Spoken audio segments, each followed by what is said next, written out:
Good evening, folks. Welcome to another session from the Wise Asylum. So, a lot going on this week, but I'm not getting notice, to be honest. So, I'm just bored with politics. I think it's rubbish. It's a shit show. It's just garbage after garbage. It's just nonsense, isn't it? And as we said, billionaires took it over. Billionaires are playing with it. Same in America. It looks like the only real beneficiaries to the elections are the billionaires, so it doesn't really matter.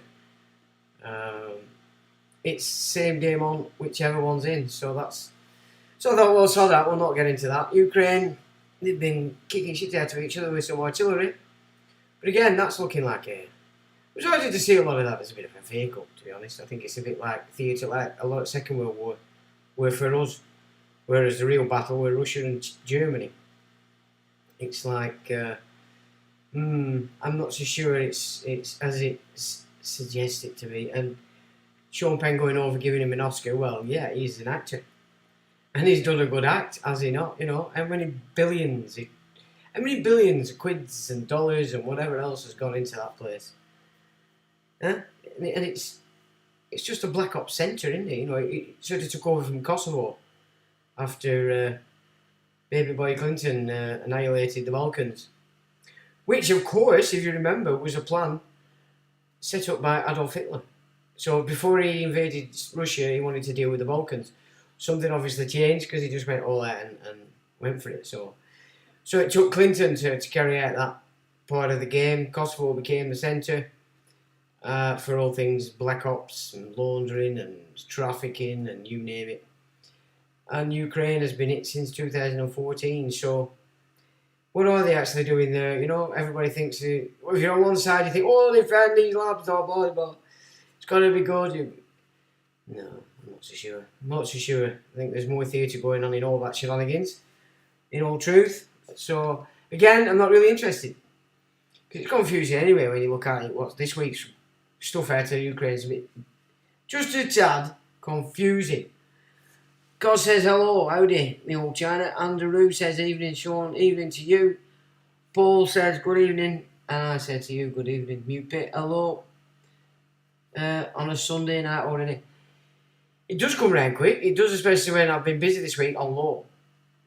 So I haven't done anything else apart from that. So the time has gone. The week has just whizzed through. It's unreal. So I had to sort it out today. No old live stream. I'm getting worse. Oggy, oi, says the public notice. BY Music, hello Paul. Slipknot says, or eat Sean, or eat everyone. Howdy Trev. Mupit, here we are again at the Wise Asylum.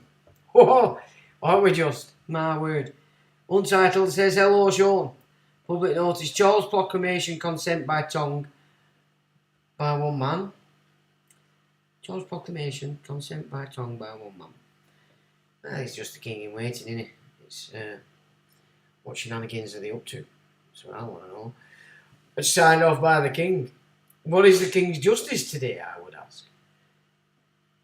How's that panning out? You know, there's all sorts of things that are up in the air at this little period while they're pretending we have a king and put it off till May 6th this year, which is alright because it gives everybody a chance to get to see what's what. But if they're going to release, somebody's going to release some bizarre stuff about Diana, and he does abdicate before before he ascends, or even later, who knows? Who are they going to put on? People are not paying attention to that. So, have we any MODs hiding in the background? I need to actually really look. Last time I tried to deal with that mod thing, I couldn't get. They won't let me in it. They won't let me do it. So there's only Ray, I think. There's the mod. Slipknot says 1618 is all BS. 1618. What you saying, man? What you saying? Pray tell. Oh, 1618. What's that about? What are you talking about there, Milk China? Untitled says hello. Hello to you, Untitled. Public notice. Charles Proclamations. No, I've done that, haven't I? Hey, good day, folks. Hey, Jace. How you doing over there in Oz? Yeah, man, you're here. It's, mind you, what are you now? 11 hours in front, are you? Because all clocks have done their bit, and it makes it a bit easier, actually, to communicate with the old Australia. So, yeah. Not as early as it were. Yeah, you did well to get on it then, to be fair. Right, so what's the crack? So we'll have a look. I'm just looking at this now, and it doesn't look like you're going to be able to read it. So you're just going to have to listen to my gob, it would appear. Unless it comes through different on your side. And it's my website, I don't know why it does that. Maybe it's maybe I have to up the size of the font or something. That's actually maybe a good idea. So, the dark side of common law. And this was by somebody called Randy Lee, so this isn't my doing. But I have actually looked at this before, whether it's from this guy or not, because I think this isn't anything new. It's definitely not anything new. Whether it was this piece or not, I don't know. So we need to have a look. We need to examine it, so we've got it in our heads and we know what's what. He says the following article is based on the maxim of law. Optimus interpres rerum usus, or usage is the best interpreter of things. From the commentary on Broom's Legal Maxims, 1845, page 262, on this maxim of law we find the following. The law merchant, it has been observed, forms a branch of the law of England, and those customs which have been universally and notoriously prevalent amongst merchants and have been found by experience to be of public use have been adopted as part of it, upon a principle of convenience and for the benefit of trade and commerce, and, when so adopted, it is unnecessary to plead and prove them, where the words used by parties have, by the known usages of trade, by any local custom, or amongst particular classes, acquired a peculiar sense, distinct from the popular sense of the same words. Their meaning may be ascertained by reference to that usage or custom. So note the word customs being used, because that's actually exceptionally important when it comes to what is common law. It says there are two very important observations to be made on this commentary. First, it states that the law merchant, or lex mercatoria, is part of the common law of England, as will be further evidenced in this article. Second, the choice of words one uses when dealing with the current courts or imperial powers can either, one, by a poor choice of words, bring you under the law merchant, and thereby you become regulated by that law, or, two, by a wise choice of words you retain your Christian liberty under God. But we're going to investigate what is Christian liberty after this one, because then it gets a little bit darker, so to speak. The important phrase to analyse is, their meaning may be ascertained by reference to what usage or custom. In other words, when a de facto court or agency which exists only to regulate commerce and maintain peace hears or sees words from you that have a specific meaning in commerce and a different meaning in everyday life, they will use the commercial meaning and automatically see you as one of their commercial, regulatable entities. Examples are words like checks, gain, barter, exchange, interest, income, transportation, resident, district, franchise, employment, carrier, and delivery, to name a few. Under the law of war, all commercial activity becomes regulated. And we've already explored, haven't we, that we are under occupation. And we've gone through that in a series of videos, probably a couple of years ago actually. So you're all aware of that. So I'll say that again. Under the law of war, all commercial activity becomes regulated. When one makes use of these words and other such words in a court or court process, which have a specific meaning in the lex mercatoria, or engage in such activities, one becomes taxable and regulatable. Avoiding these pitfalls becomes obvious, but with diligent study one can learn the do's and the don'ts. When one signs UCC 1207 to reserve their right, the common law, they are reserving their rights in the lex mercatoria, thereby admitting to be a commercial thievery. The following from a new law dictionary by Henry James Holthouse, 1847, page 264, makes this quite clear.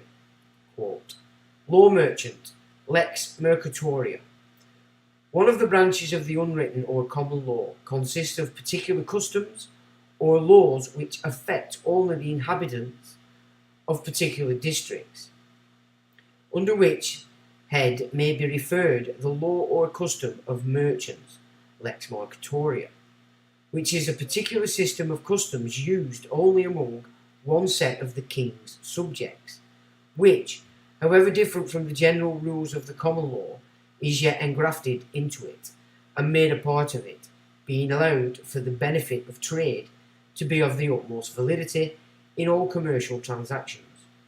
For it, a maxim of law that culebet in so arte credibidum est, or the law of merchants comprehends the laws relating to bills of exchange, mercantile contracts, sale, purchase and barter of goods, freight, insurance, barter of goods. So these terms that we use, exchange, trade and barter, to use them unbeknown to us is to put us in the law of merchant. How interesting. If one uses the term common law, it must be qualified, i.e. Christian common law, Admiralty common law, commercial common law, as the following from the above dictionary, page 112, shows, which we've not got in this common law. These words are used in various senses.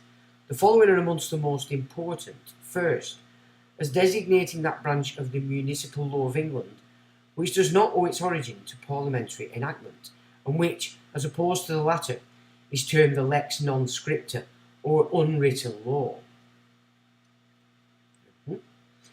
Second, as designating a particular section or division of the lex non scripta, or common law. Third, the phrase at common law. These it will now be attempted to explain in the above order. First, as designating the lex non scripta, or common law. The law of England is composed of acts of parliament or statutes, and the custom of the realm.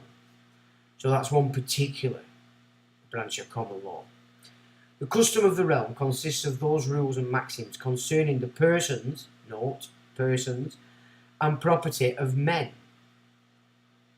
that have obtained by the tacit assent and usage of the inhabitants of this country, being of the same force with acts of the legislature, the difference between the two being that with regard to the one, the consent and approbation of the people is signified by their immemorial use and practice, whilst the regard to the other, the approbation and consent are declared by Parliament, to whose acts the people are generally deemed to be virtually parties. Did you get that? So it's based on the use. So it's custom. We're talking custom here. So when we're looking at different jurisdictions, we could class each of them as actually a custom. So if you're looking for the English, the true English common law of man, as man, it would be the customs of the land. And so even the English constitution, which would then say the same with the Scottish, are in fact commercial constitutions. Now, I've known this for a while, and I have mentioned this before. However, if you wanted to do, you wanted to operate for the nation, and you're not super savvy with this law stuff, it would be most easiest to actually just follow the English common law, even though you're on person. Now, if you've got your entry of birth, you might be on person, but you're showing you're a beneficiary because you're the creditor to that trust. So that would give you sort of a footing and a authority to keep yourself safe, providing you operated within the laws afforded to the England realm, the English realm. Then that alone gives you the authority to claim to be a citizen of the English realm. So that is one custom, one set of rules by which you can use it. And if you accept and understand that even though it's commercial, it's the essence of it does give you a lot of freedom. And it's definitely something that wants to be brought back into force. But again, you'd have to use it. It's by common use. Yeah? So again, those are really important points when you're understanding common law. Because people use the term common law, and I'm not sure sometimes what kind of image they have in the third eye about what common law is, but it tends to, if you talk to them, it tends to be flitting across all over the show. So these kind of points are so important, because if you're going to go, if you're going to show statutory declarations especially, can you see how important it is that language in it, you have to understand, is actually determining the jurisdiction in which it's going to be used, judged, accepted or rejected, as it were, yeah? So it is really important when we all pap on about the language is everything, and not only, it's one thing to be able to put it into writing and send it off as a letter, but if you're confronted by some other method with the same issue, you're also going to be you would have to understand what it is you've written in order you can communicate it by any method. And that is the important point of this, the whole system with these using law. Whichever jurisdiction, you really have to understand the sort of the paradigm you're in if you're going to make it make sense. So where we are. The custom of the realm consists of those rules and maxims concerning. Oh, we've done that. The custom of the realm, as above described, from the circumstance of its being the common or ordinary law of the land, as formally administered between man and man, is denominated the common law of the realm, and under which denomination is comprised all the law of this country, excepting the statute law. Yeah? So even there, if you're going to use the customs of the realm, you would have to know those customs. You'd have to know the language that it uses so that it's recognised. Because you only have to make one mistake. You can raise your standing here in once and then completely undermine it in your next paragraph. So that's what they're looking for always when they're making the decisions. But of course, they don't want to let people in now. Whereas that ladder were open to everybody, that will look good about England. If you raised yourself and you sort of proved yourself, the door to the next level would open. But they're keeping them firmly shut now at all costs on England and on Scotland and on Wales. So we're being totally and utterly prevented. Even if you do achieve a point, they'll do everything they can to fuss, which is where your conditional acceptance system comes into play. Put them into your contract then, aren't you? And there you go. So each of these realms has remedies, basically, what's being said here, but it's you are choosing. As I said in the other live stream about how when they stopped Boris from closing Parliament, so that we could just get rid of all the ECHU, etc., and just pull us right out of Europe completely. They prorogued him because the only verbiage that were being brought into that court, because it were all corporate in the suit, was to do with this, and they could then claim to rule on that commercial aspect of it, because obviously there must have been unforeseen. But I'm saying not obviously. Even though we came out of Brexit, the inner city made even more money. So when we're looking at the Privy Council now, we're looking at the Billionaire Club. Everything they're doing is organising nations by commercial profit loss margins. Do you know what I mean? And because they're now controlling our Privy Council, our cabinet, whichever political party's in, there's no change. So, and it's because they've just forced everybody into these two particular jurisdictions, and based on the Sesquiv Trust, or the surname that is attached to your Christian name. And we're going to get into that in a bit, because that's exceptionally interesting, because it's straight from the horse's mouth. So if your people are still a bit dilly-dallying and not realising that this kind of data is the only data you need to be learning, forget all the other jingle-jangle that people are putting out there, unless, they're solid in what they're doing. But there's very few of them, believe me, very, very few of them. And you've got to, that's on you as to where you go, where you choose. So it's so important that you when you're looking, I said to you before, if you're going to create a stat deck, think in terms of, well, who are you? Who am I? What do I want to present myself at? Because that's what you'd have to study, and it's not going to be a huge study, because you're just studying that particular. So you'll learn the language of the words, you'll learn everything you need to learn to start writing that. So when you're putting that stat, that you're actually claiming to stand in that particular jurisdiction in its entirety. You're not wavering. You're not moving from one to another, because it'll be seen. And that's why for so many people it doesn't work. The custom of the realm. So custom, can you see? So we talk about common law, and enshrined is English common law. We know that, and we see that as the realm. But if we went back before these times, because you've got to remember, from 1066, everything changed on this land. All the law that we'd had before, for millennia by the sounds of it, once we've been 1066 by these Normans, probably, we're talking about the Sephardic, Babylonian captive priesthood kind of family lines. They were behind the Normans, you know what I'm saying? You get into Silk Road for all that connection. But it's pretty clear that the Vikings, as we suffered them, were actually, they weren't, you could say, Swedes, or they were those that had been acting as mercenaries on these, on the Silk Road and these other trading routes, and become sorts of mercenaries for these rich people. So that's what we're looking at there, really, not so much Danes, Swedes, and Norwegians, although they were probably amongst them, but the leadership of it was here basically to attack British Isles and put this feudal system in place, which we'll get into shortly. So they've had a long time to put this together, 1066. But before that, it would have been custom, used as the common custom, so how the people lived. And so that is the real common law of the land, if you will, and off all this commercial nonsense.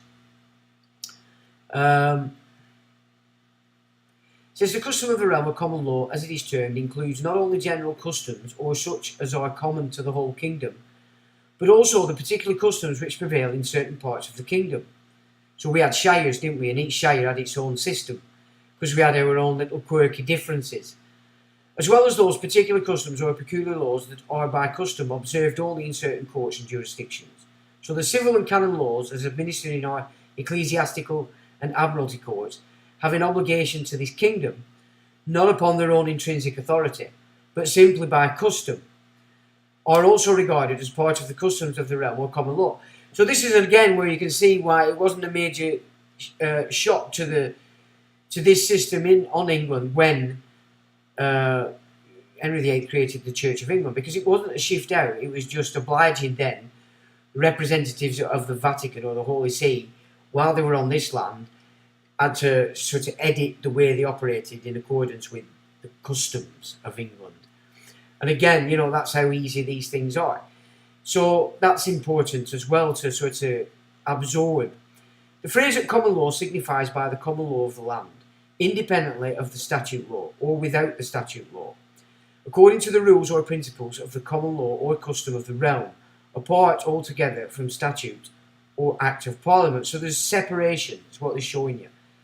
Yeah, there's no statute nonsense when you're dealing with the common law of the land.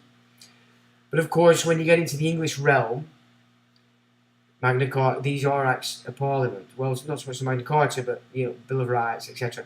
They are acts of parliament. So our monarch system is fixed in commercial, which is why they're using the commercial to change it. So it doesn't actually change the custom, but we'd have to rebirth those customs, the languages, etc., in order it became the authority again. So they're not going to do it on their own, ever. The following maxim of law says it all. Qualitas quo ines debet facile presumitur, or a quality which ought to form a part is easily presumed. A quality which ought to form a part is easily presumed. Which isn't the case in all this nonsense law, because they just make it up as they go along. But something would have to be within the quality of whatever it was, so much so that it'd be natural to just assume and presume that is what it's about. Which is why they've got this other nonsense, because they make it up as they go along. When alluding to which they can, because you're on the sesquivi, the dead trust, you're not being heard, you're being represented as dead, you're a defendant, you know what I'm saying? It's no good. When alluding to the common law, you must signify what jurisdiction or graft you claim, or it will be presumed that you mean only the branch that the court has jurisdiction to hear, which in the current system is the lex marcatoria. So it's Roman law. From a commercial dictionary of mercantile law, 1803, by Joshua Montefiore, the following: law merchant, a system of customs acknowledged and taken notice of by all commercial nations, and these customs constitute a part of the general law of the land, and being part of that law, their existence cannot be proved by witnesses, but the judges are bound to take notice of them ex officio. These customs are of the highest validity in all commercial transactions. Further, from Bouvier's Law Dictionary, 1914, page 1882, the following: law merchant. In the Middle Ages, the custom of merchants meant the actual usage of that European commercial world when it came before the ordinary tribunals. So this were an international system, yeah? So not so much doing local stuff, all about people that were trading in Europe and then beyond. When it came before the ordinary tribunals, it had to be proved. But in the 18th century, the courts took judicial notice of it. The development of the law merchants as part of the common law has continued without ceasing. Evidence of living general uses is still admissible to add new incidents to its contents, provided they do not contradict any rule already received. Pollock, First Book of Jurispr, 282, citing as to the last statement, LR10 EX 337. This application is not confined to merchants, but extends to all persons concerned in any mercantile transaction. And finally, from a Dictionary of Law, 1893, by William C. Anderson, the following: law merchant. The law merchant was not made, it grew. Customs have sprung from the necessity and convenience of business, and prevailed in duration and extent until they acquired the force of law. This mass of our jurisprudence has thus grown. The mass of this jurisprudence has thus grown, and will continue to grow by successive accretions. It is the outcome of time and experience. Wiser lawmakers, if slower than legislative bodies, the rules applicable to commercial paper were transplanted into the common law from the law merchant. They had their origin in the customs and course of business of merchants and bankers, and are now recognised by the courts because they are demanded by the wants and convenience of the mercantile world. When using their commercial paper such as cheques, notes, drafts and bills, you become part of that mercantile world with all the baggage attached to you. Or a bill includes a credit card, a bill of sale, a bank bill, a due bill, a bill rendered, a bill of exchange, a bill of lading, a stock or a bond, etc. It is suggested that you study on your own with your children the implications of these commercial instruments in your life. Other commercial fictions that permeates our lives due to the quest for convenience, luxury and keeping up with the Joneses, and render us regulatable and taxable by the current mercantile world government are craftsman, market, factory, business commodity, debt rebate, passport, accountant, affidavit, obligation, notary public, address, license and debtor, realtor, customer, trader, farmer, printer, employer, employee, addressee and other words with the suffix or, er and ee. These denote a fiction of law or a persona designata in their venue. See, yeah, a farmer shouldn't call him a farmer, he should call himself a worker of the land. Do you know what I'm saying? They've chosen the words that we use, unbeknown to us.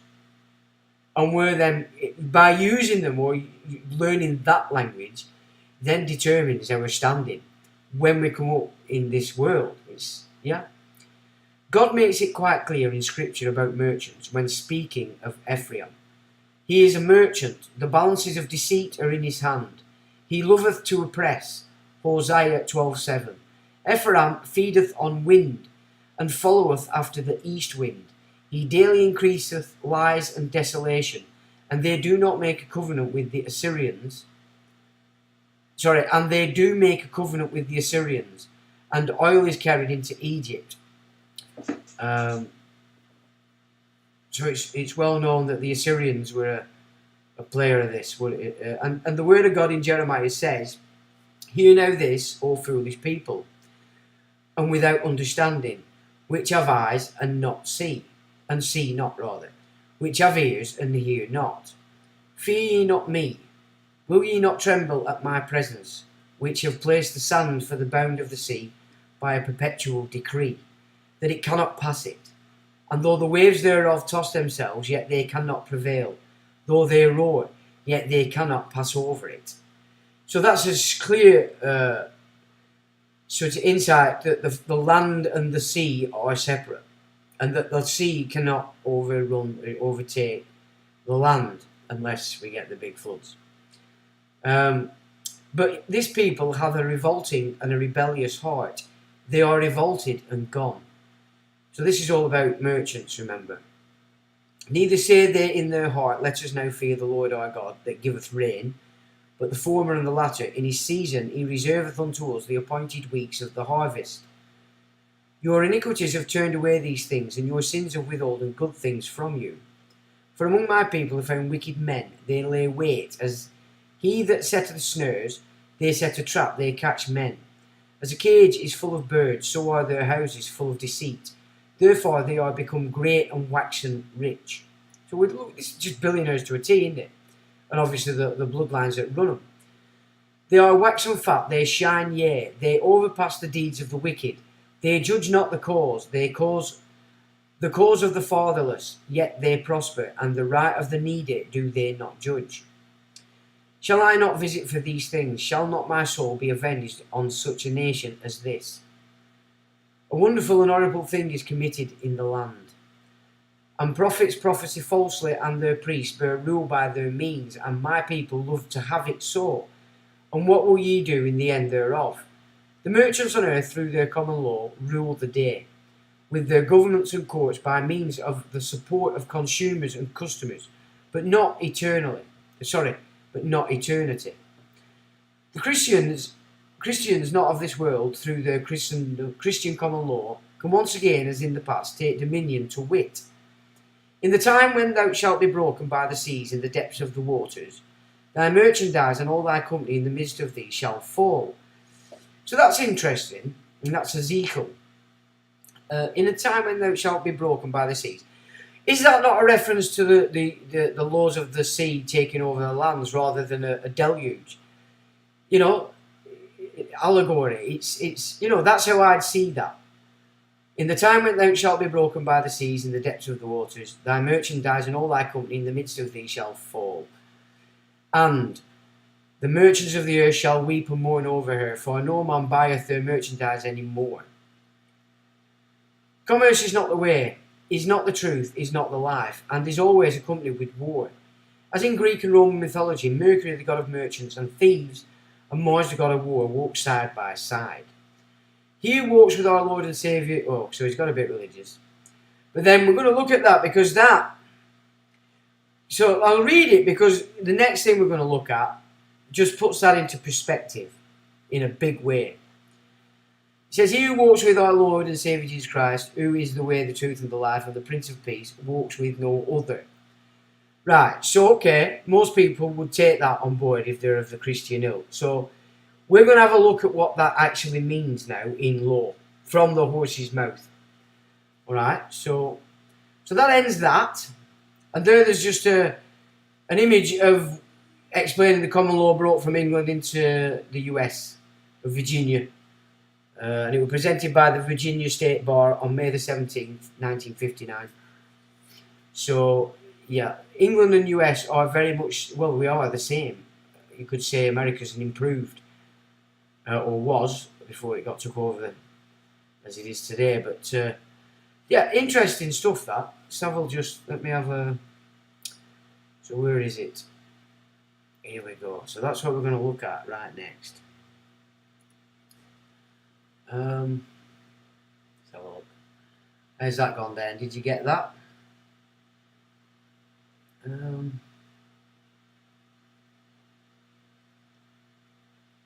Well, we still can rebuff Charles and Crown.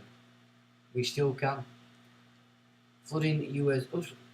Well, Australia's getting flooded, innit? There's a big wheat problem. It's all been downgraded. What's the big problem now with in the Ukraine? Is getting the wheat out. It's not happening. So they're definitely up to something. Cargill you've got. And you've got to look at these massive companies like Cargill. They're huge food monopolies. Crown is a corporation, it certainly is. Can you not see that you're a mod, Jace? Has he forgotten? Oh, Jace is a mod. Rock and roll. Of course, yeah, he's blue. Oh, well, that's alright, mate. Excellent. Looks like it's on your back tonight, matey. I never noticed that. Yeah, because it's that long since I've eaten. I'm going to have to see if I can sort out this mod business. Yeah, you're getting wasted with water. Mind you, we've had quite a very mild, apart from maybe a couple of weeks ago it got a little bit cold. But it's really mild today, and it was really mild yesterday. So we're still on with what we could class as an Indian summer. We ate the sun. Yeah, definitely doing it deliberately.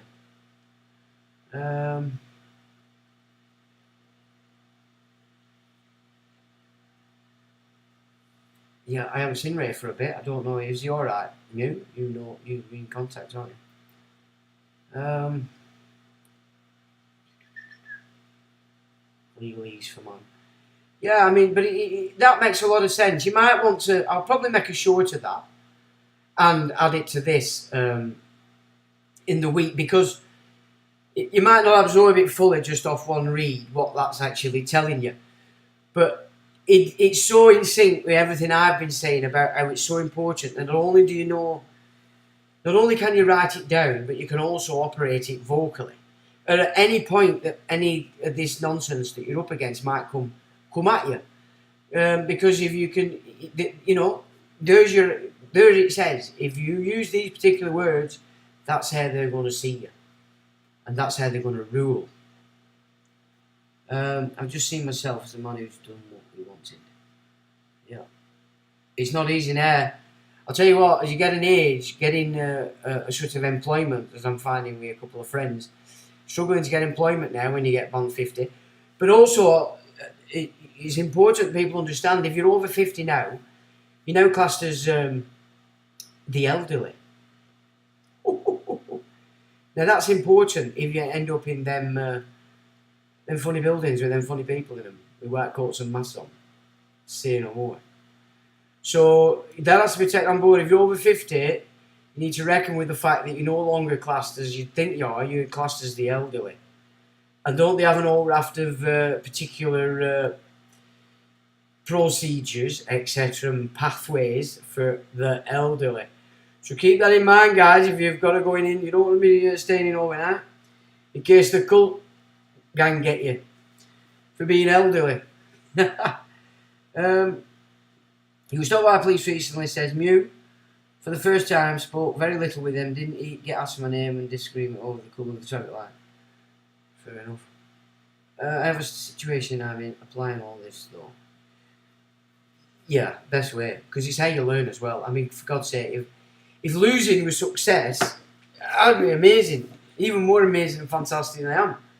Because remember, them are my pronouns. It's a deceased estate inheritance thing and it's big enough. Oh, they'll try and milk it. Everybody that can get in there, they'll milk it as best they can, make it drag on as best they can because they get paid. So these things are it's so important that we learn to deal with these kind of things ourselves. Cut out the nonsense. Trina's on her back foot. Oh, hey Trina, how you doing? She says, I'm sorry I'm late, not a good day as my ex, the father of my kids, in the last hours, and my head's up my arse. He's in the last hours. Oh, right. Okay. Oh, that's sad. Oh, sorry to hear that, Trine. Well, it must have been your fella at one point. You should say ex-fella. Or do you not like him? Yeah, it is all contract, but the contract is created. You're showing which contract you're in based on your verbiage, your rhetoric, everything you write. You're basically determining it. So it's what I will put it together as a short that because you'll need to some of that stuff. And plus, I'll put it up because I'll put it up on my website so you can get it that way as well. The Holy See, yeah, the Holy See runs it all, doesn't it? It runs the Vatican and Washington and Inner City. And probably Singapore, and probably Beijing. Wherever there's international finance, funny money, all the nonsense, you're going to have some kind of area, landmass that's sovereign and controlled by the Holy See. And now that it's in the hands of Vatican II, you see, this is the thing. The reformers were saying, weren't they? They could see that the might that was Rome, the entirety, was going to bring in this system. And as we'll look at in a minute, you can see this now in his language, what he's saying. And this, although he doesn't say Noahide, this is what they're doing. The Noahide system is what we're going to look at next, from the perspective of the Jesuit Vatican system, rather than the old Roman system. Ray's fine, is he? Oh, that's good.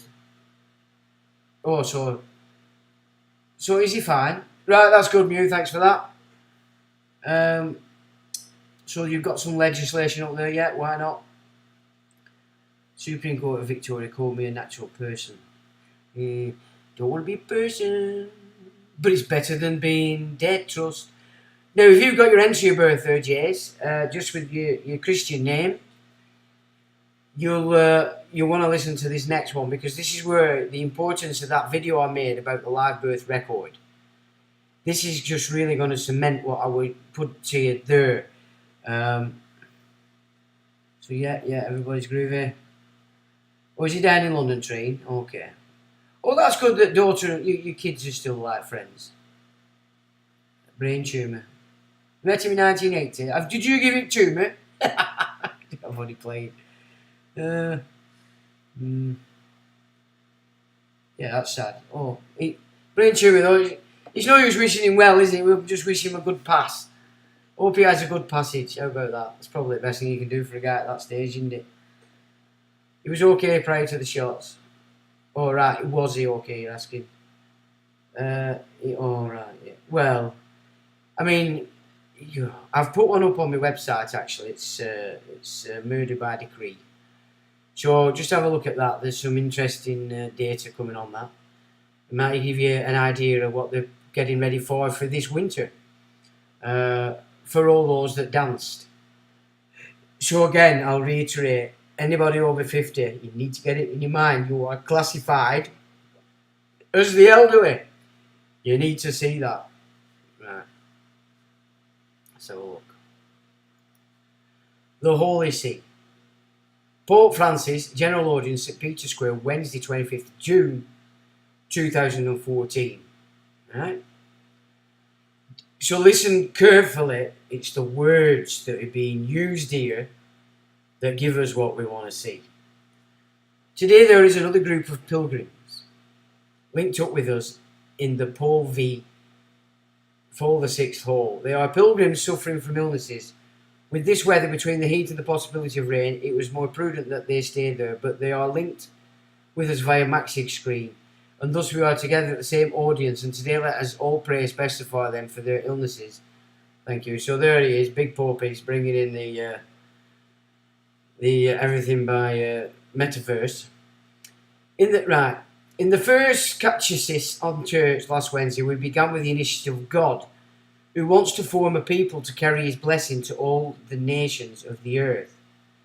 He begins with Abraham and then with great patience, and God he has a great deal of that. He prepares his people of the Old Covenant so that in Jesus Christ, so the Old Covenant, which we're speaking specifically about Judaism, yeah, people of the Old Covenant.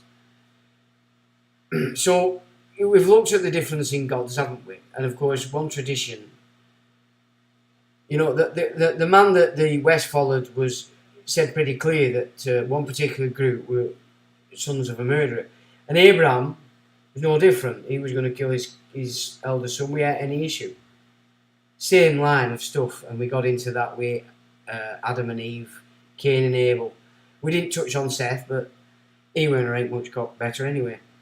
So it was just a bad lot from that garden, as we looked at. He prepares his people the Old Covenant so that in Jesus Christ he will establish it as the sign and instrument of mankind's communion with God and unity with one another. And he referenced Second Vatican Council Constitution, Lemon Gentium. So this he's speaking entirely, not of the Roman Church, not of the Catholic Church, but of the Second Vatican Council, or Vatican II. Today we would like to pause on the importance for a Christian to belong to this people. Right? Did you get that? Today we would like to pause on the importance for a Christian to belong to this people. Belong. Yeah? Belong to this people. We will speak about belonging to the church. So, what he's saying, he's preparing the way. He says he's talking to Christians, but he's brought in these other people. Says they're ill. But the way he's just said it there, today we would like to pause on the importance for a Christian to belong to this people. We will speak about belonging to the church. So he's now identifying the church with the people of the Old Covenant. Okay? This is the wizardry for Noahide. We are not isolated and we are not Christians on an individual basis. Who says? The kingdom of God is within. If you're following that man, then the only way you can be with him and his Father is to follow the inner light, not by any outside interference. But he's saying we are not isolated and we are not Christians, so you're not a Christian on an individual basis. So that cancels out the very words of the man. So this word that he's using doesn't mean what we're accustomed to. So can you see how they bring it? He's changing. Bringing in a new language to so that the judges and the priesthood are going to judge you because you ain't got a clue. You haven't got a single clue what you're doing. But they're cementing this language now to identify a particular jurisdiction that is about the Christian belonging to the people of the Old Covenant, now called the Church of Vatican II, which is the Church of Noahide. Right? So the Reformers were right back in the day. What people knew back in the day were correct. We are not isolating, we're not Christian on an individual basis. Each one on his or her own know our Christian identity is to belong. Okay? So you're only a Christian if you belong. So forget what is afforded to Jesus, which is the kingdom of his Father and thus himself as the Son, is taking the inner light. No, says Francis. We are Christians because we belong to the church. See that? Belong to the church, which isn't the church you think it is. And if you're going to call yourself a Christian, it's a different language. Can you see? A different language. Completely. They're creating the hidden judgment thesis by having you use this particular language that they're now going to codify as a canon in their etymology. Oh, can you see this? So, where are we? It is so beautiful to observe how this belonging is also expressed in the name God gives to himself. In answer to Moses in that wonderful episode of the burning bush, he defines himself as the God of the fathers. Yeah, but not God the Father. So fathers of who? The Old Covenant. Yeah? Can you see? They're using the language. So they're moving you off now. They want you to believe yourself a Christian because you're going to use the term then. Because you believe you're following the light of Jesus in order you can reside in the kingdom of his Father. His Father being Genesis 1, the Creator God, that you were made in his image, remember.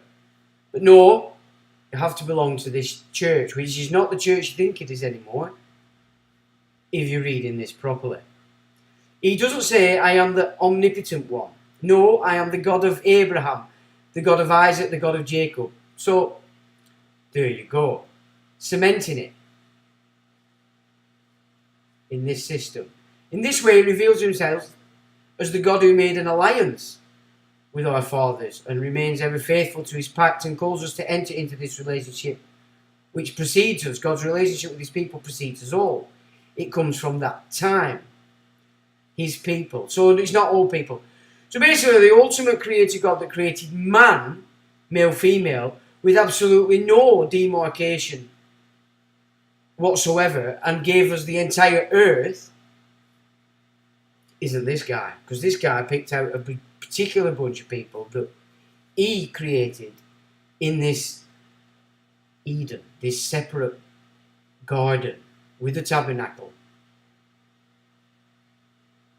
on the earth, but not the whole earth. So this is where you've got to start looking at this coded stuff, his people. It's not what you think it is. In this sense, one's thought goes in the first place with gratitude to those who went before us and who welcomed us into the church. No one becomes Christian on his or her own.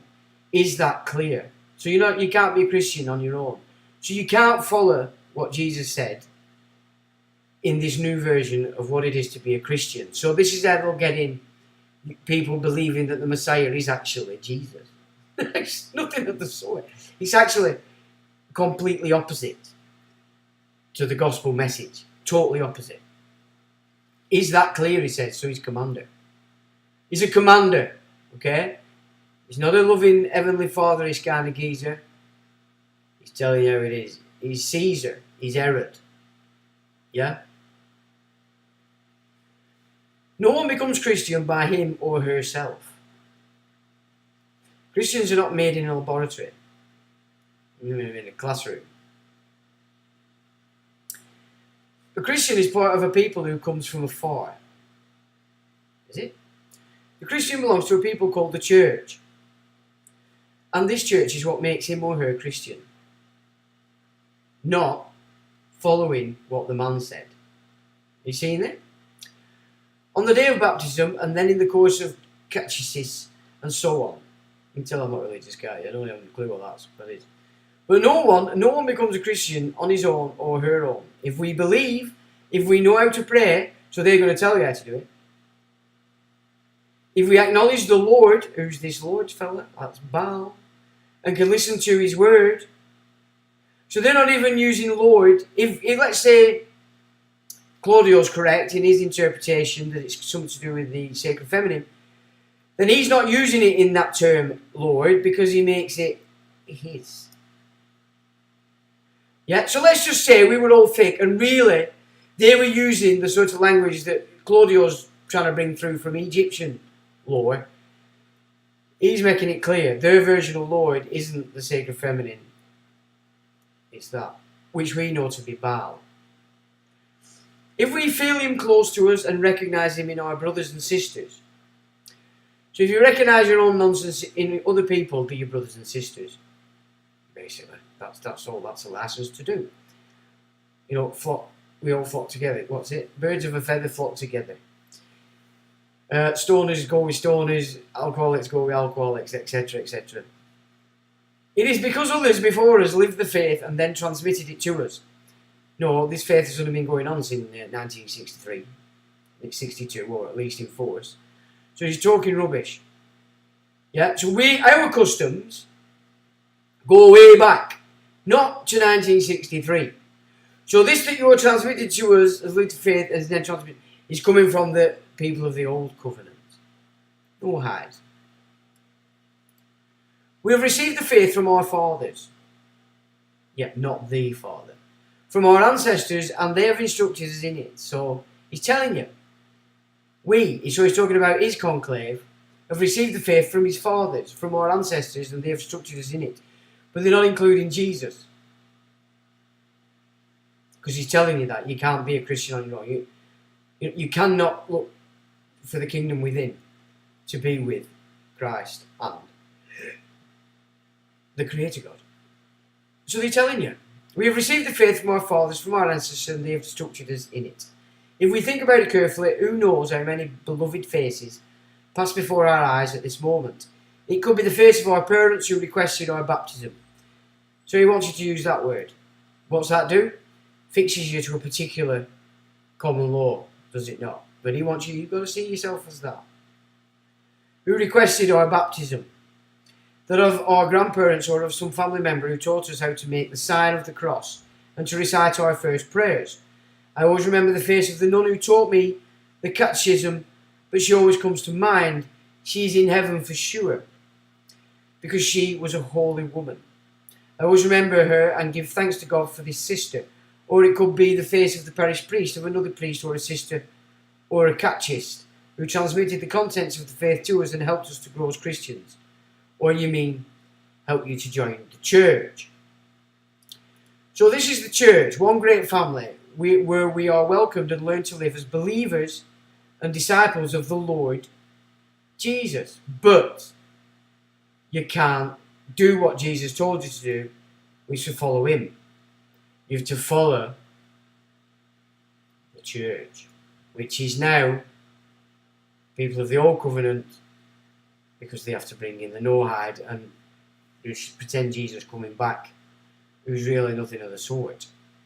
We are able to live this journey not only because of others, but together with others in the church. There is no do-it-yourself. There are no free agents. How many times did Pope Benedict describe the church as an ecclesial?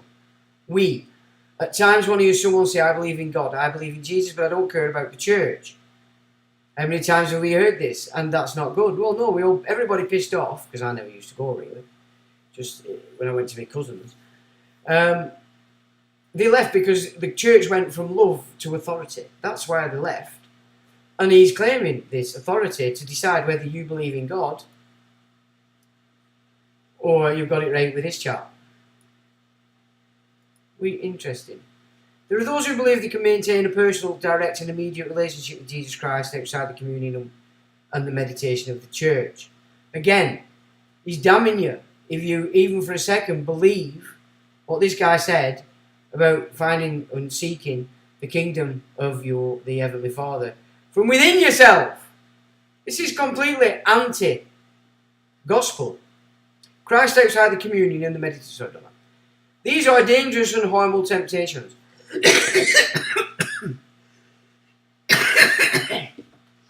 You see, he had to say this, didn't he? Because now he wanted all your cash, which they've took in now into the Vatican Bank.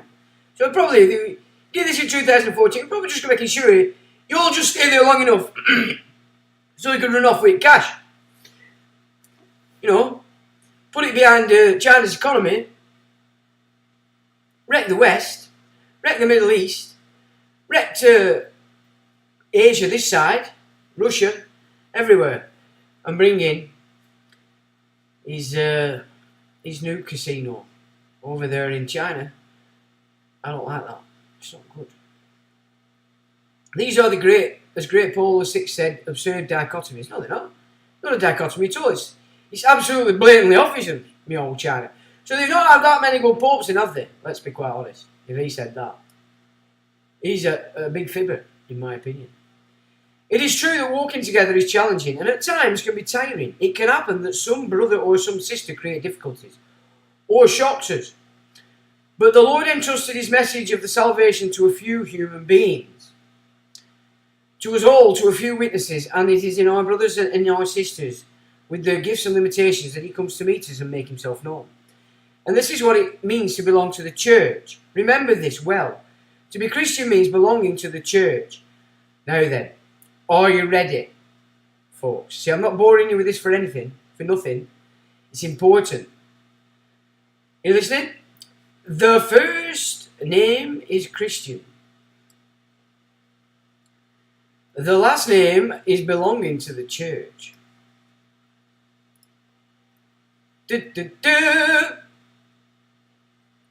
So he's actually now just contradicted everything he said before. Because he said you can't be a Christian unless you belong to the church. Correct? Yet. And he's also demarcating the difference between your first name and your last name. Yeah? So he's made that distinction. He's just been bigging himself up and saying you can only be a Christian if you belong to the church, but now said the first name is a Christian and the last name is belong to the church. Now then, can you see that picture? Why did they give us SQV Trust? To attach that belongs to that, to that. Now they're telling you. Now they're creating it and putting it in that language for that jurisdiction that they're creating, which by default, without you realising, will shift you straight into no-hide. And you won't even know it. Dear friends, let us ask the Lord through the intercession of the Virgin Mary, Mother of the Church, for the grace never to fall into the temptation of thinking we can make it without the others, that we can get along without the church, that we can save ourselves on our own of being Christians from the laboratory. So basically, she says, show them. We need to show we're all getting shafted. And has that got a lot to do with this? Was it Fatima? Or are you being punished? We're being punished because we didn't want to belong to the church because we're all seeking the kingdom from within as ordained by the Gospels. Am I not correct? Please tell me if I'm mental. I know I'm not, so I wouldn't believe you anyway. Okay.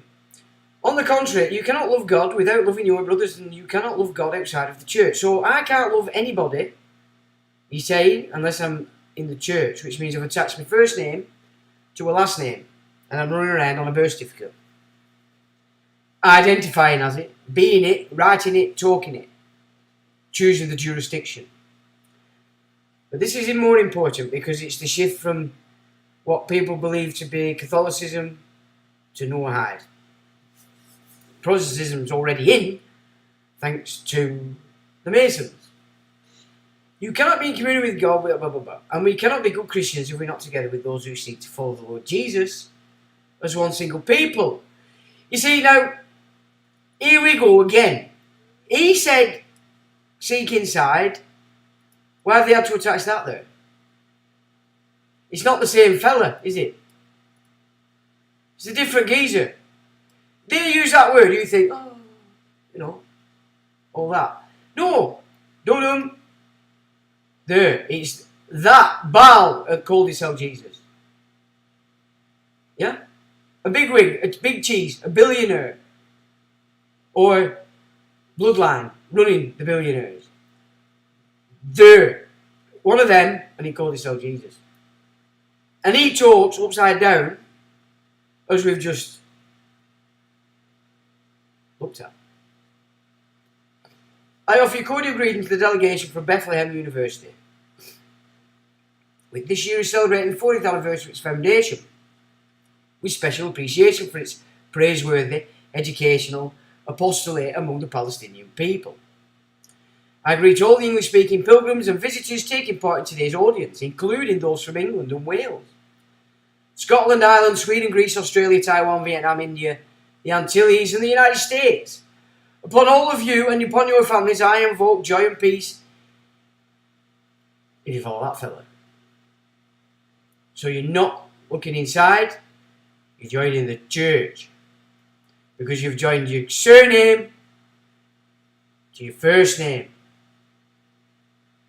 I mean, just how ridiculous. Gosh, people are thick nowadays, you know. Lastly, I greet the young people and sick and newlyweds. The echo of the solemnity of the body and the blood of Christ, which we recently celebrated, still resounds. Dear young people, always find in the Eucharist the nourishment for your spiritual life. Dear sick people, especially those linked with us in the Paul I Hall, offer your suffering and your prayers to the Lord, that He may continue to spread His love in the hearts of people, and you, dear newlyweds, approach the Eucharist with the new faith that, nourished by Christ, you may be families inspired by the concrete Christian testimony, and don't forget to get your jab. That's his message in 2014. Can it get any more bizarre than that? I ask you. That is profound shit. Profound, that. And it does nothing but give you further evidence for all that I've been gobbing on about since I started doing these videos. So, can you see the game? They're creating a new jurisdiction through language. You're not allowed to do what the Gospels tell you you're supposed to do, or you're not a Christian. So the game is now you don't want to be anything like a Christian, do you? You don't ever want to say, I'm a Christian. Because that's the power that's going to judge you on whether you are or not. That's clever stuff. They've thrown it all on Jews, but they're using the term Christian. Because that's what they're going to use in this New World Order, one world religion. You can't get it any plainer than that, ladies and gentlemen. And I kid you not. There it is, in black and white. That's the language of the Holy See. It's the language of Vatican II. It's the language of the Jesuit. It's the language of the Prussian, the Venetian, the Phoenician, the Babylonian. That's what that is. Babel. It's Babel and nothing else. But they're going to suck it up. Or are they not? So, I hope that made a bit of sense, because that's important stuff. If you've got out about you, you'll recognise that Genesis one I did the other week, and that is, yeah. I think we're doing something pretty good there. Free eating in hell, lol. Unless you're a Viking, and then it's freezing, you know. So what's going on? There's too many meanings, so the new lingo will have correct grammar one. Yeah, but in going through that now, we can actually now start to understand the new lingo that they're putting in. And then we can see the jurisdiction. Can't we? Lord, use that word. That's going to be part of it. Lord Jesus, another. Yeah?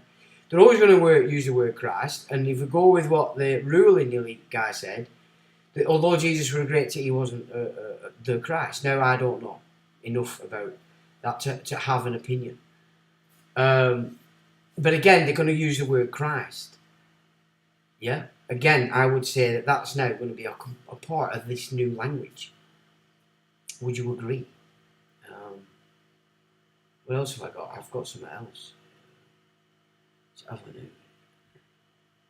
Yeah, Human Seen Monster. Yeah, I've seen that. I've seen that translation. Shade of Man. Shade of. Because the creative force created man and said so. So these lot are they taking you away from that by offering you the coat of many colours. Yeah. I ain't Egyptian, so that ain't my religion. But the thing is with the... I mean, I have a strong resonance with ancient Egyptian stuff, mate. And for many years I loved it. No, I don't really study it much these days, but I studied it intensely back in the day. So for instance, just to support what I said about the Ark of the Covenant being just the contract. That, when you get into the Egyptian, and we're going way back in Egypt, you know. A lot of shit's been put on Egypt because I don't think the translations of everything has been correct. But the original Ark came through Egypt. It was the Ark of the Contract. And the Ark of the Covenant is just a take on that. But, if we can say that the Ark of the Contract in the Egyptian times were a much higher sort of frequency, because they were spiritual at the top end of it. They could not have been for the knowledge they put on the walls. They weren't fruitcakes, they weren't thick. And the hieroglyphs were probably not the language of all the people, it was just a priesthood language, the language of the elite. In the same way that we've just gone through how they create a jurisdiction for judgment based on how you present yourself. So it is important that we start to understand that is exact. I mean, we do, and we've talked about it a lot. But that really cements it, does it not? That is actually the reality of the game that everybody's trying to get onto and to understand it, and so they can operate without it coming down on like a ton of bricks. Well, Public says persons equals sinners. You see, for me, my understanding, I don't know where I got it from, but back in the day when I was doing all that, it's that sin means just, it's off the mark.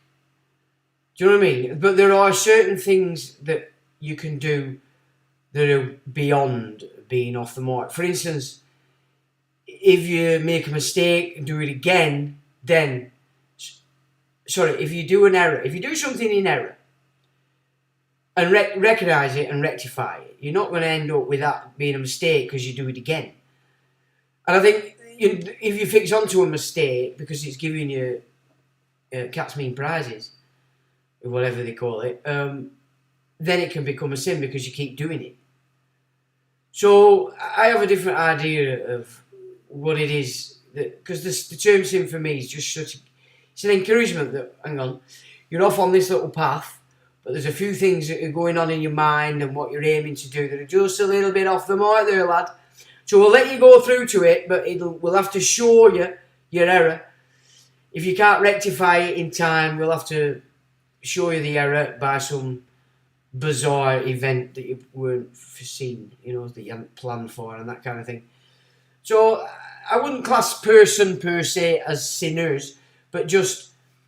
You're not if you're operating on person, you're under these systems. You're not going to get the benefits that you'd get from the creative force if you were more in tune with that. Do you know what I'm saying? The realms of the Quillpoth, then that's different. They're all the cock-ups and mistakes and bad things that were created when the creation were being set about. And of course, you could probably enter that realm from here if you were resonating on that frequency we call evil, or you've become possessed, because that's what's going on today, and I've seen this for a lot of years, that what's actually happening is people are being so debased now that these entities that are, as the veil thins, they're looking for you, they're looking for bodies, they're looking for avatars, and if you put yourself at the frequencies that these entities exist at, they're going to come for you and they're going to do everything they can to get into your body and use it. Your consciousness is still there, but your spiritual self has removed itself, and it's theirs. They're operating your avatar. But the consciousness that you've accrued while you're alive is still in there, so it's aware. That's the one that does the fretting. You know, as possession's coming on, there's always still that, until you get to a point, and then they're full-blown, black-eyed, boof. And I've witnessed quite a few of them in my time. So, I wouldn't say persons, per se, is just sinners, you know. I think it's off the mark, unless you understand what it is and how your relationship to it. If you can't get that together, you're gonna get a bit stuck. So Trine says, my two sons had my daughter had bloody three. It were great. More Yadok thought it were better. I thought they kept each other busy, and you know, eldest always taught youngest. And I mean, there's a truth to that. The different categories. You know, his second child has a particular character about him, and you can find that all across the board. Youngest, they get mothered too much, don't they? So they're pretty crap and useless until they grow up.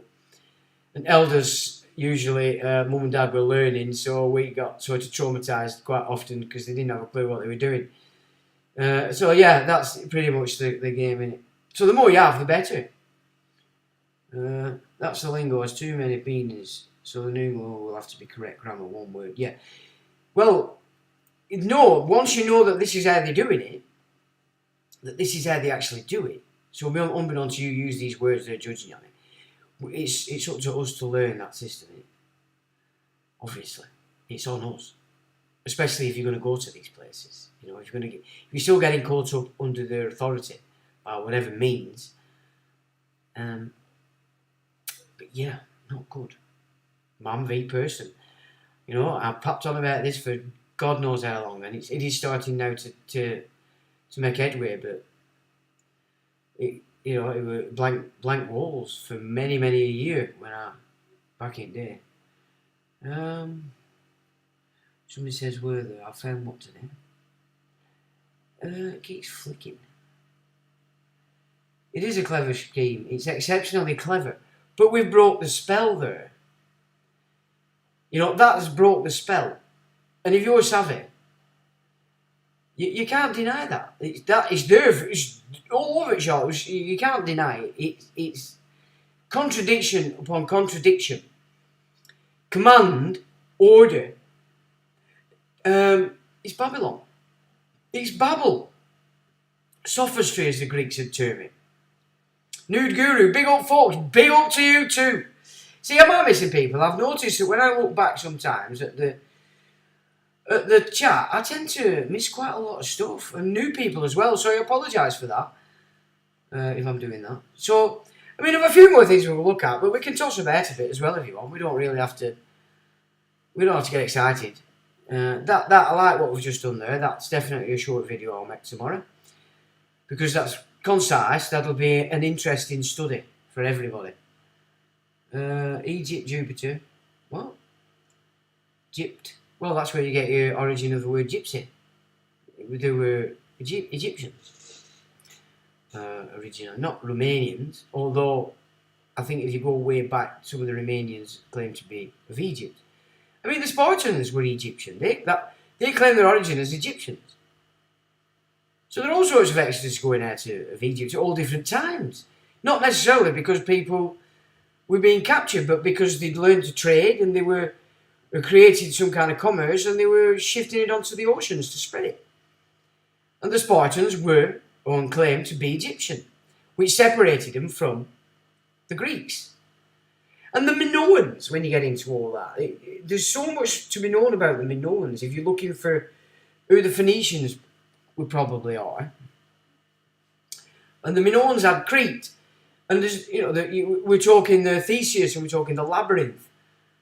Very important race with the Minoans. And I think rather than suggest they were destroyed, although they were invaded a few times, they did have quite a few catastrophes. I'm quite sure they just moved somewhere else and just took on a completely different persona. So the Minoans are very important in relation to being very high up in trade way back in the midst of time. And they get missed out a lot. I think it's deliberate, purposeful, to be honest. It could even have been sort of the wealth of Babylon moving on to Crete. That's how wealthy they were. And the trade only but it kept having disasters. So obviously whatever were going on there weren't in tune. It were off the mark, weren't it? Otherwise it would have kept getting annihilated. So I've not seen Debbie tonight. Is she on, Debs? Not seen her. A million tabs open.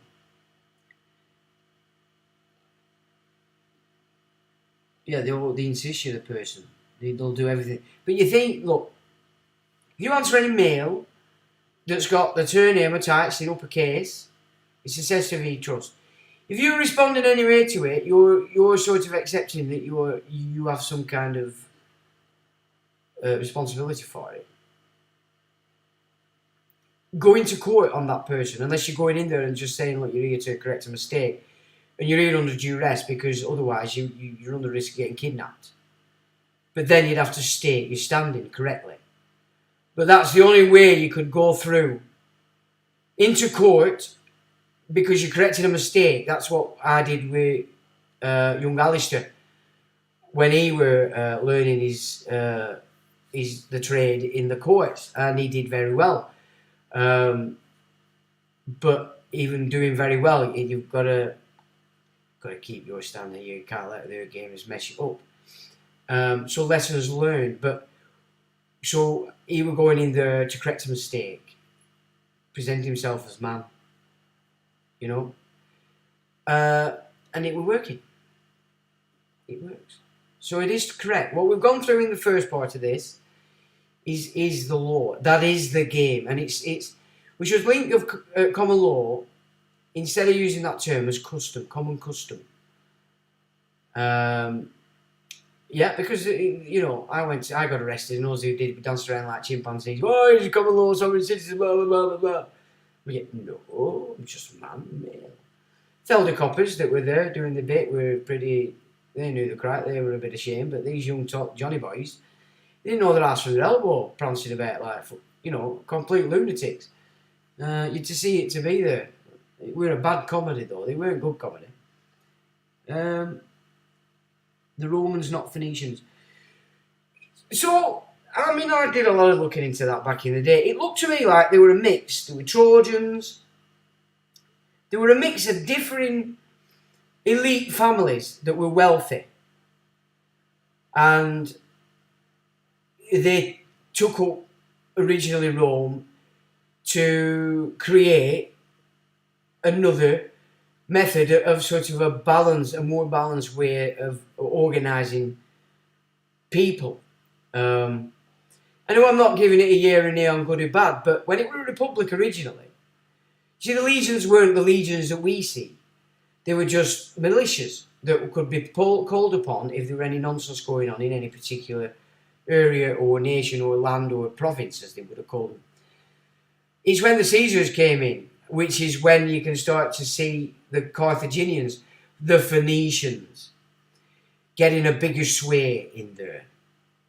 So when I looked into that years ago, that's the sort of taste I was left with. That originally we were a selection of different cultured elites that owned mass wealth, you know, had entourages like you wouldn't believe, and they came together in there and tried to form a sort of a sensible organisation of the masses. Then when you start, I was studying all the occult stuff, and then who's it? What's that well-known author? I can't remember his name. He was a bit tied into Theosophists a bit, but the White Goddess guy, I can't remember his name. Anybody remember his name? So when I started to study him, so I started to get the idea or a picture, an image that at some point, and we're going back way before Middle Ages, so we're going early on, maybe 4th and 5th century, when there were nonsense going all over as Rome were collapsing, that it would appear, if you went through his mythos, that certain goddesses then decided that they'd conjoin in Rome, bringing all their own attributes, ancestries and such. Robert Graves. So when I studied some of that, I sort of got an image that's perhaps what he was trying to communicate. You can't get on my website, Treen. I don't know why, Chuck. Try a different browser. So download Opera, say. That's not a bad browser. Download Opera and then try getting it in there, because Brave, you might have settings set in Brave that's preventing it. See, if you're not allowing cookies or something like that, I don't know. It does have cookies, only because that website, if I wanted to, I could let people comment on it and put their own reports up and that. But I've done that in the past, and it just opens you up to Intel and loads of spam. So I don't actually do that. But it's the only cookies you get in there, and I don't collect any data, and I certainly don't share it with anybody. But it might be your browser chick. It's either a setting on your Brave, and if that's the case and you don't know how to do it, just download the Opera. Something like that. That'll do you. So what were I on about? I forgot. Oh yeah, Robert Graves. So the image I got, it was sort of like, at some point there were quite a lot of goddesses, as you will, in a mythological sense, that sort of came together. The white goddess from British Isles shot over, and there were other goddesses. So I don't know. They were just the images that I were left with when I used to study that stuff in the day. So I'm not saying yeah or nay to it. I'm not saying that's a fact and it's not a fact. I don't know, but that's the sort of impression I got. So I thought it were interesting, because Rome has been a power for such a long time, and the West comes off it, so it can't have been all bad. When you compare it to how Arabs did business before they got oil, I mean, it's slavery. That's all it were about. Yeah, I'd say our model were better one than that. And China's original mythos, you're looking at Confucius. You're looking at the Jade Emperor. You're looking at Shai Tan. You're looking at the Peach Garden and Monkey destroying it, which for me is about genetic engineering. The monkey got into the race and it's caused havoc ever since. So you're into Darwinism and stuff like that. So it doesn't matter which race, which culture you look at. You can see that they're not what they originally were, and the same system that's got everything under control today. You can see it creeping in ever the more. The more cultures debase, the more this dark stuff gets in. Using Chrome. Oh, I would never use Chrome. It's the most abused data collecting browser there is, by far. And it's a massive by far. Yeah, Opera's a good one, Treen. It's a right good little browser. But Brave's all meant for security and for safe searching, so there's a lot of fiddling you can do with it to block stuff, So it might be a drought with your browser. It'll take you 2 minutes to download it, So yeah, go with that, have a try, Joe. Are we not under a Roman system? Yeah, of course we are. But England got a slightly different jurisdiction and a different ecclesiastical jurisdiction, which anybody over here in England that were from Rome, so Vatican priests, all these, they could only operate within the new ecclesiastical jurisdiction called England. Scotland's still on Roman law as a constitution. But I mean, I've studied quite a lot of canon. And when you get outside Justinian kind of stuff, which seems to be like a mimic that shoved itself in over these times, a lot of the canons that I studied back in the day, they were quite good, they were sensible. They weren't good on usury, although I think they did allow up to about 2.5%. But there were no compound interest allowed or anything like that. I think with the monasteries that used to use that system, they'd charge each other a little bit of interest, but... So there were no pure, no interest religion except Islam. Islam works on a zero interest if you're borrowing from the mosque. But of course, like all the religions, the mosque control Islam. The mosque decide what Sharia is. And the Muslim communities have to oblige the mosques or they're ostracised. So that, the mosques are the same. They've been took over. The imams are not teaching them the real Quran. They're obfuscating like we've just looked as the Francis is. Because everything's to get everybody into this no-hide system. And then they can judge everybody. So first they need to get as many as they can. Because it's far easier to judge just the strong than it is, 5 or 6 billion. But it's not even that. I mean, I said before, if I've found 4 studies that the university is trying to find the figure of 7 billion. And they couldn't even get close to half that figure. And this was about 4 years ago when we were looking at all that. I actually put all this all over Twitter back in the day because I didn't have as much time to write on my website, but I could put things together pretty quick on Twitter.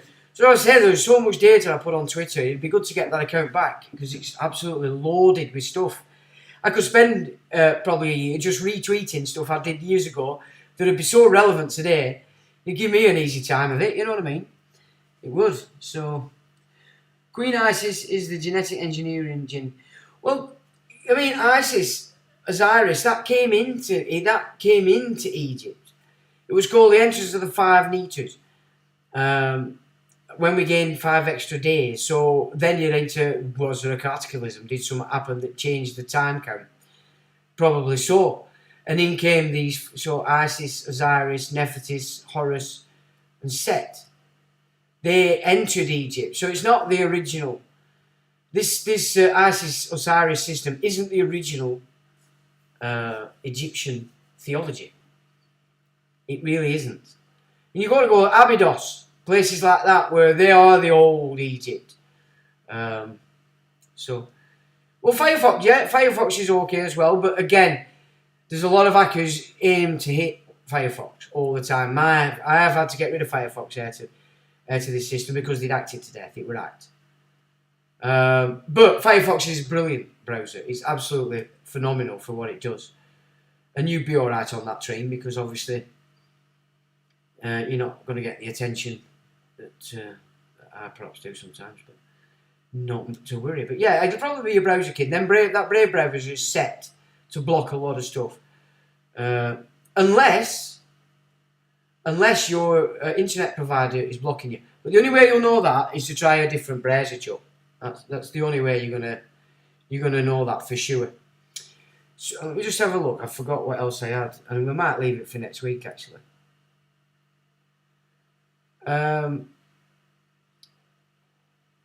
Right. So this is quite interesting. Where am I? So just that. Oh, and there we go. Thought we were getting away with that.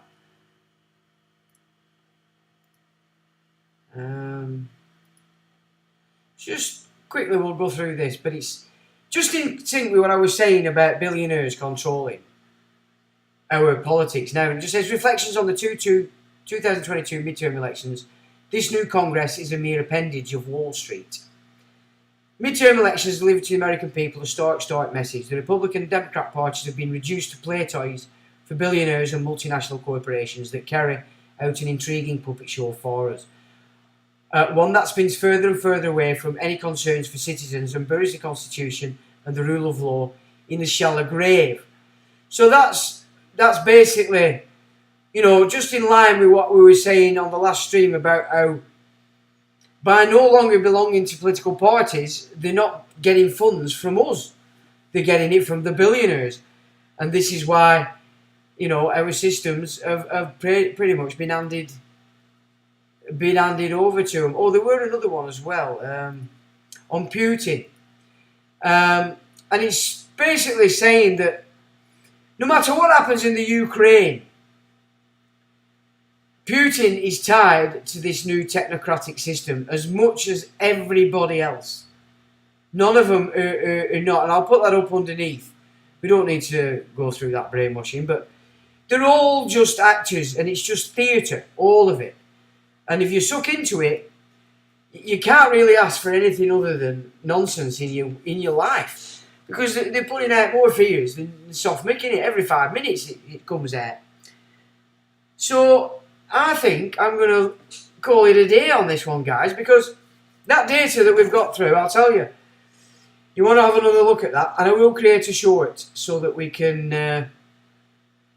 all get to grips with this idea that they have to create a new language for them to judge it on without your knowledge. And with that, ladies and gentlemen, I will say, till the next time.